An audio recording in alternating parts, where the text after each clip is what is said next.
Hello and happy Saturday from Radically Rational and radicallyrational.com. Like many of you, I'm sure, I got a certain amount of soul satisfaction out of watching those Ukrainian attack helicopters take out a fuel depot on Russian soil. It was soul satisfying. I'm not sure it was smart. Go over to the news blog to check that out. Okay, I have conspicuously avoided talking about Will Smith and Chris Rock. One, because everybody else was doing it. I kind of like to counter program things. Two, I was disgusted by the whole thing. And three, I hadn't really sorted out my thoughts yet until now. That was criminal assault. And Will Smith does not have one excuse. And regardless of whether Chris Rock wants to press charges, that's not the issue. That was a crime against the state of California. We can have a debate as to whether Rock's joke was appropriate. In my mind, if you're at the Oscars, there is no such thing as an inappropriate joke. But this is what bothers me. Okay, and by the way, I don't hate Will Smith. I've enjoyed his work. And I believe in forgiveness and atonement and second chances, so I'm not trying to bury the guy. But this is what really pissed me off. When Will Smith and his apologists tried to write this off, well, he was just defending his wife's honor. Bullshit. That didn't have anything to do with her or her honor or chivalry. That was just pure blind machismo, and it was selfish, and it was all about him. It is appropriate that he has resigned from the academy.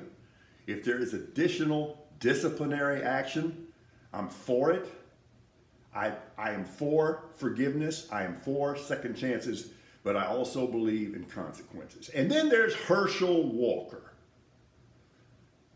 Man, this is kind of why we do Radically Rational. Full disclosure, back when Herschel was with the Cowboys, I spent a not inconsiderable amount of time with him, especially during those training camps in Thousand Oaks, California. I found him to be engaging and cooperative and a much funnier guy than most people think. And it was common knowledge, Herschel didn't graduate from Georgia. And there was nothing scandalous about that. He was an All-America athlete. He left school. He went to the pro. Okay. And Herschel wasn't walking around telling people that he graduated from Georgia. So it's a non-issue. And in the meantime, Herschel gets through with football and ballet dancing and martial arts and law enforcement, etc. And he goes through all of these careers.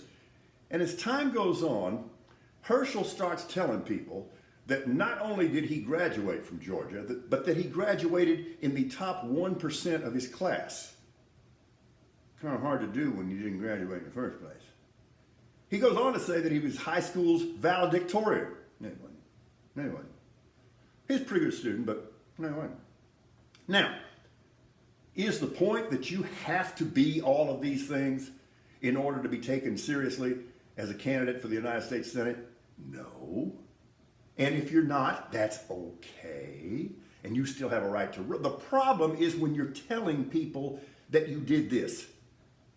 And the amazing thing to me is I knew in 1986 he didn't graduate. I didn't think twice about it. I didn't hold it against him.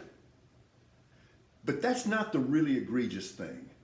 It's not the first time a politician has padded a resume. But here is the response from his campaign. So he lied. No big deal. It's got nothing to do with whether he'd be a good United States Senator. Nobody in the state cares. Well, that doesn't speak very well for the people in your state. And again, the issue here is not the absence of the credential. The issue is the lying, the defending of the lying, the justification of the lying, and the chest-beating pride in lying. Yeah, we lied. What are you going to do about it? No wonder he carries the endorsement of the orange prevaricator. They're cut from the same cloth.